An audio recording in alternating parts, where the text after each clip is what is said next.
As the calendar changes and a new year begins, countless souls believe that time itself carries transformative power, as if January 1st brings automatic renewal and miraculous shifts in circumstances. They set intentions, make declarations, and wait for external conditions to magically align with their desires, never understanding the fundamental law that governs all manifestation. In the lessons learned from reading the works of Neville Goddard, a radical truth emerges that shatters this illusion completely. The outer world is nothing more than a frozen shadow of inner states of consciousness. Until the state within changes, nothing in the external realm can possibly transform. The year 2026 does not bring change. Consciousness brings itself to whatever already exists in the infinite field of potential. How many years have passed where resolutions dissolved and dreams remained unfulfilled because this one principle was never grasped? The human experience often becomes an exhausting pursuit of rearranging effects while completely ignoring the cause that creates those effects in the first place. People attempt to manipulate circumstances, control other people's behaviors, force outcomes through willpower alone, and push against reality with sheer physical effort. This approach keeps souls trapped in an endless cycle where temporary victories are always followed by recurring defeats, where one problem is solved only for another to appear in its place. The external world is not the creator but the created. It responds not to actions taken from desperation but to the state of consciousness from which those actions naturally flow. When this understanding penetrates deeply, everything changes without effort. When it remains misunderstood, effort changes nothing. In Neville's teachings, a state is not merely a mood or temporary feeling but a complete reality with its own thoughts, emotions, relationships, and inevitable outcomes woven into its very fabric. Every state is a finished work, a complete world unto itself, waiting to be occupied by consciousness. The state of wealth already exists, the state of love already exists, the state of health already exists. These are not things to be created from scratch, but dimensions to be entered and inhabited. The state faithfully occupied becomes the lived experience, regardless of current appearances or what history suggests is possible. This is not wishful thinking or positive psychology, it is the mechanical operation of consciousness itself. Which state is being occupied right now, in this very moment, as these words land in awareness? The great illusion binding humanity is the belief that external proof must arrive before internal acceptance can be felt, that circumstances must change before consciousness can shift its dwelling place. People wait for money to appear before assuming prosperity, wait for love to arrive before assuming they are loved, wait for success to manifest before assuming they are successful. But through the lessons learned from reading Neville Goddard's works, this poisonous logic is completely reversed. Proof follows assumption, never precedes it. The assumption held faithfully and returned to consistently hardens into objective fact in the three-dimensional world. If someone waits for the world to change before changing their inner state, they sentence themselves to perpetual waiting, forever imprisoned by the very consciousness they refuse to transform. Scripture reveals in Colossians chapter 3, verses 9 and 10, "Do not lie to each other, since you have taken off your old self with its practices and have put on the new self." Neville interpreted these words not as moral instruction but as mystical law describing the actual mechanics of transformation. The old self, the old state with its corresponding experiences, must be removed like a garment that no longer fits. The new self, the desired state with its fulfilled reality, must be put on and worn until it becomes natural, until it feels like home. This death and resurrection happen entirely within consciousness, in the invisible realm where all visible things have their true origin and governing power. Will the old identity be clung to out of fear and familiarity, or will the courage be found to occupy the state of who one truly wishes to become? The law of assumption states that whatever is assumed to be true with feeling will harden into fact in the physical world, not eventually but inevitably. This is not philosophy or metaphor but the actual operating principle of consciousness. Assumptions are not passive beliefs floating harmlessly in the mind, but active creative forces constantly molding experience into forms that match inner convictions. Every moment of existence is a crystallization of what has been assumed about self, others, and reality itself. If poverty is assumed, poverty manifests. If abundance is assumed, abundance appears. The assumption held consistently becomes the experience lived repeatedly. What is being assumed right now, beneath the surface thoughts and momentary reactions, in the deep foundation of consciousness where reality is actually being constructed? There exists a crucial distinction between living in a current state and living from a desired state, and this distinction determines whether transformation occurs or stagnation continues indefinitely. Living in the current state means accepting present circumstances as the final authority, allowing what the senses report to dictate what consciousness assumes to be true. Living from the desired state means occupying the consciousness of the wish fulfilled now, treating the desire as an already accomplished fact regardless of what physical evidence suggests. The person who lives from their desire has already moved in consciousness. They are simply waiting for the shadow world of time and space to catch up with where they already are. The outer world has no choice but to eventually reflect this inner shift. How long will the illusion of separation between desire and fulfillment be maintained when they are one in consciousness? Through the lessons learned from reading Neville Goddard's works, one truth rises above all others with uncompromising clarity. Nothing changes externally without first changing internally. The mirror cannot be manipulated to show a different reflection. What stands before the mirror must transform. This is not poetic language, but the literal mechanics of manifestation. The universe operates as a perfect mirror, reflecting back without judgment or delay the state that consciousness faithfully occupies. Every external condition, every relationship, every circumstance is consciousness pushed out, made visible, given form. When this is truly understood, the futile effort of trying to change effects while maintaining the same inner state is finally abandoned.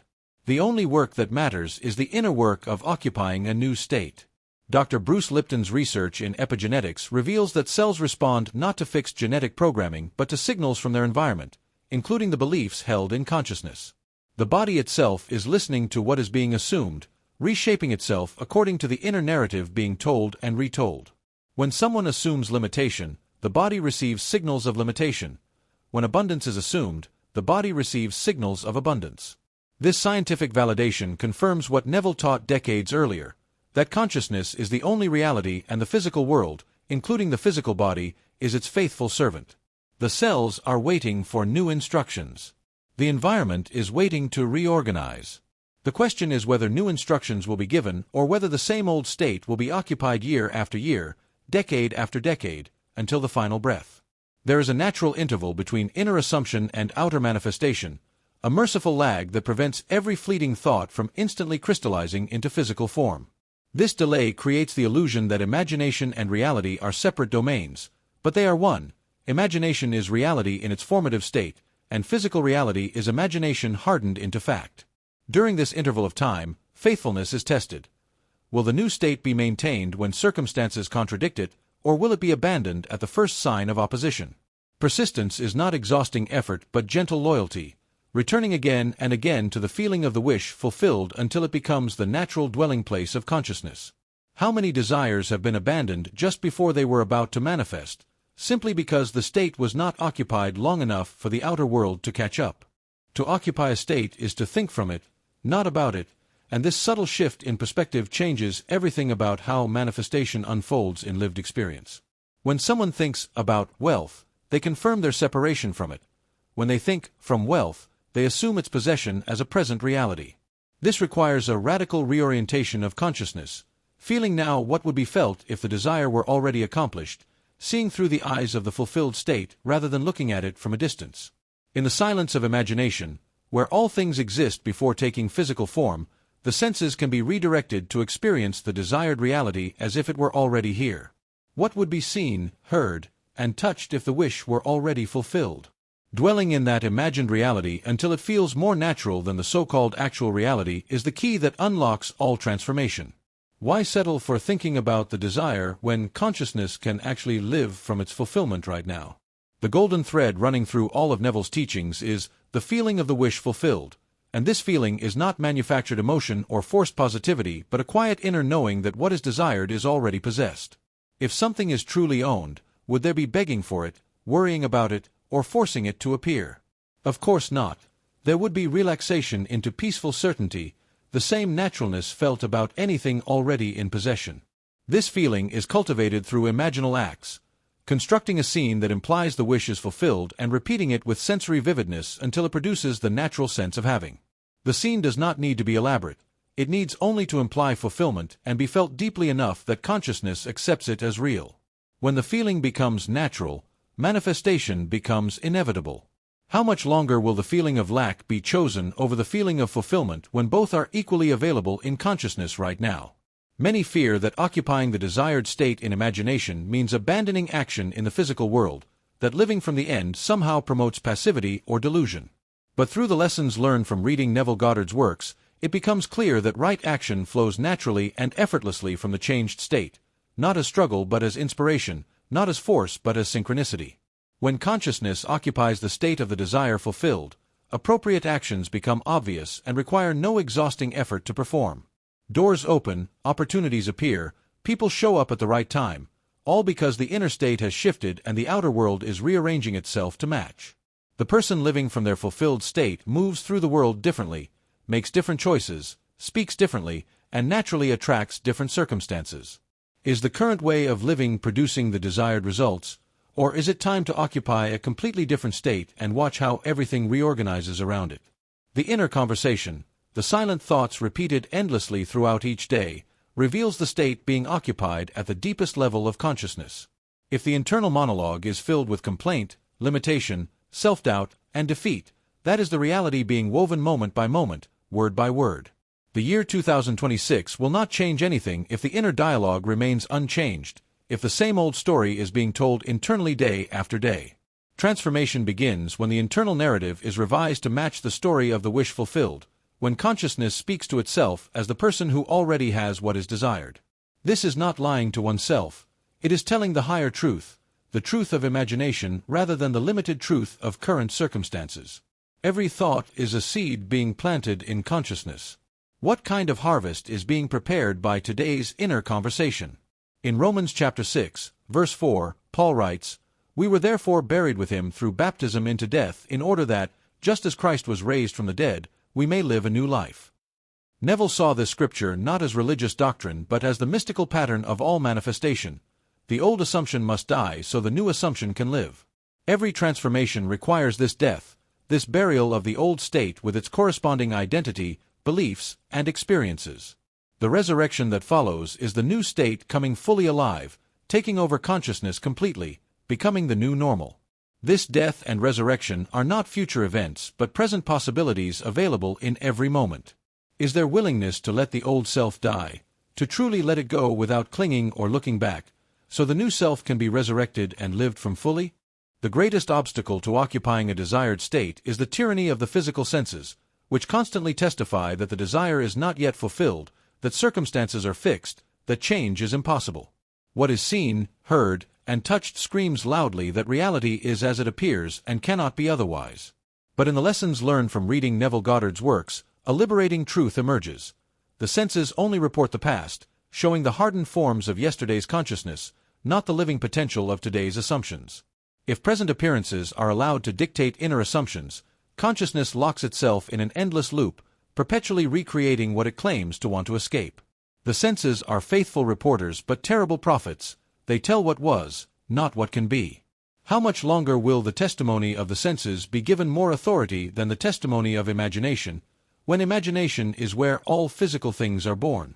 When circumstances contradict the desired state, every instinct screams to react, to worry, complain, force solutions, or manipulate outcomes through desperate action.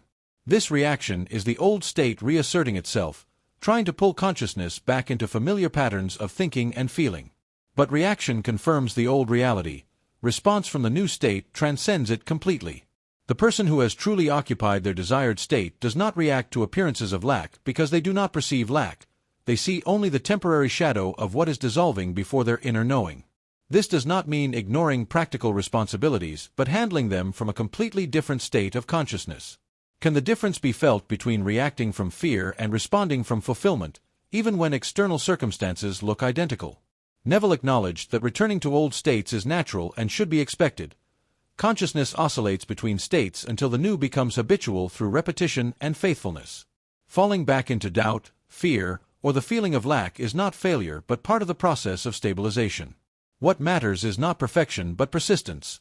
Not that the old state is never revisited, but that consciousness faithfully returns to the desired state whenever it notices it has wandered. This returning, this gentle redirection of attention back to the wish fulfilled, is what eventually makes the new state the permanent home. Each return strengthens the new state and weakens the old until the shift becomes irreversible. How many times is there willingness to return to the desired state today, tomorrow, and every day after until it becomes the only state consciousness knows. Many carry a toxic belief that consciousness is judgmental, waiting to punish every negative thought or moment of doubt as if manifestation were a test that can be failed. But through the lessons learned from reading Neville Goddard's works, a gentler truth is revealed. The universe does not judge or punish, it simply reflects faithfully what consciousness persistently assumes to be true. A single negative thought does not destroy manifestation, a persistently occupied negative state does. Consciousness is not an enemy to be feared, but an infinite creative partner responding with precision to whatever state is faithfully inhabited. If a state is held consistently and returned to when attention wanders, the universe provides exactly the experiences necessary to stabilize consciousness in that state permanently. Can the universe be trusted as a perfect mirror rather than feared as a harsh judge? In Matthew chapter 7, verse 7, these words appear, "Ask, and it will be given to you. Seek, and you will find. Knock, and the door will be opened to you." Every word in this verse carries instruction about the nature of consciousness and manifestation. Ask does not mean begging an external deity but assuming the wish fulfilled within consciousness, asking by accepting. It will be given means the universe has no choice but to reflect what is assumed. The giving is automatic and mechanical, not conditional or judgmental. Seek means occupying the state where the desire already exists, searching in consciousness rather than in external circumstances. You will find confirms that what is sought in imagination must be found in manifestation. Knock means persisting faithfully in the assumption until the door opens, and the door will be opened guarantees that persistence in the right state cannot fail. This is not religious promise but mystical law. Is there willingness to ask by assuming, to seek by occupying, to knock by persisting, until the door of manifestation swings wide open? Neville's simplest and most profound statement cuts through all complexity. A person is what they believe themselves to be, not what others believe them to be, not what circumstances suggest they are, but what they inwardly accept and assume as true about themselves. This is the master key to all transformation. Identity held in consciousness determines experience lived in the world. If someone believes themselves to be limited, every door appears closed. If they believe themselves to be powerful, every obstacle becomes an opportunity. The universe has no opinion about anyone. It waits in infinite potential for each individual to declare themselves, to claim an identity, to occupy a state. Once that declaration is made consistently in consciousness, the universe simply reflects it back as lived experience. What identity is being claimed right now, in the silent assumptions made about self when no one else is watching or listening? Some misunderstand Neville's teachings and think they require denial of present circumstances or retreat into fantasy disconnected from reality. But what he advocated was intelligent assumption, acting as if the desired state were already true, not to deceive others but to convince consciousness itself of a new reality. When this assumption is worn like comfortable clothing, when it becomes natural to think and feel from the state of the wish fulfilled, something mysterious occurs. The pretending becomes reality. The imagined becomes actual. What seemed like make-believe reveals itself as the higher truth that was always available but never claimed. In the lessons learned from reading Neville Goddard's works, this is not escape from reality but entry into a deeper reality where consciousness recognizes its own creative authority. How long will the limited version of self be performed when a more expansive version is equally available to be assumed? Neville spoke often of the desire becoming natural, a state consciousness slips into without effort or reminder, and this naturalness is the sign that assumption has taken root deeply enough to manifest. When there is no longer need to remind oneself of having the desire, when existence simply flows from that premise automatically without thought, manifestation becomes inevitable and imminent. The interval between assumption and manifestation is simply the time required for the new to become natural and the old to become foreign. Forcing or straining keeps the new state feeling unnatural. Relaxing into it with faithful repetition allows it to become home. Every state once felt foreign before it became familiar. Even the current unwanted state was once new before it was normalized through repetition. Can the same process be used consciously now to normalize the desired state until it becomes the only reality consciousness knows? A common fear prevents many from fully occupying their desired state. The mistaken belief that claiming abundance for oneself somehow takes from another, that consciousness operates on a principle of scarcity where one person's gain requires another's loss. But through the lessons learned from reading Neville Goddard's works, a truth emerges that dissolves this fear completely. Consciousness is infinite, containing room for all states, all desires, all realities to exist simultaneously without conflict or competition. Occupying a state of wealth does not steal from the universe, it simply claims a different portion of infinite abundance. Another person may occupy a different state and receive accordingly, creating their own reality through their own assumptions. Each being is an individualized center of consciousness creating their unique experience. Is their willingness to claim abundance without guilt, knowing that infinite supply exists for all who dare to occupy the state of having? In Luke chapter 15, the parable of the prodigal son tells of a young man who squanders his inheritance in a distant land, living in poverty and desperation until he finally remembers his father's house and returns home. Neville interpreted this not as moral teaching but as the journey of consciousness itself, wandering through states of limitation, lack, and suffering, believing itself separate from source, until it finally remembers its true nature and returns to the consciousness of abundance. The distant land is the state of lack, the father's house is the state of fulfillment. The inheritance was never lost, it was simply not occupied, not claimed, not lived from. The father runs to meet the returning son because consciousness never condemns, it only reflects.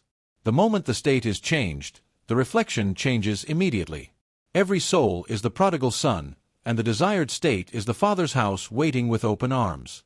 How much longer will consciousness feed on the husks of limitation when the feast of fulfillment is one assumption away? The recognition that consciousness creates reality carries profound existential weight. It means that every experience, every circumstance, every relationship is not happening to someone but being created by them through the state they occupy. This shifts responsibility from external forces to internal authority, from victimhood to creatorship, from waiting for change to being the change. Some find this liberating, others find it terrifying. The terror comes from realizing that suffering was never necessary, that years or decades were spent in states of limitation that could have been changed at any moment through a shift in assumption. But the liberation comes from understanding that if consciousness created the unwanted, it can just as easily create the desired. The past does not matter, only the state occupied now determines what unfolds next. Will this truth be rejected because it demands responsibility, or embraced because it offers absolute freedom? Imagine consciousness as an infinite wardrobe containing every possible garment, states of health and sickness, wealth and poverty, love and loneliness, joy and suffering, success and failure. Most people wear the same outfit every day, never realizing they can walk into the wardrobe at any moment and choose something completely different. They complain about the garment they wear while refusing to take it off and select another. The wardrobe is always open, always available, containing every state that could ever be desired. But the old garment must be removed before the new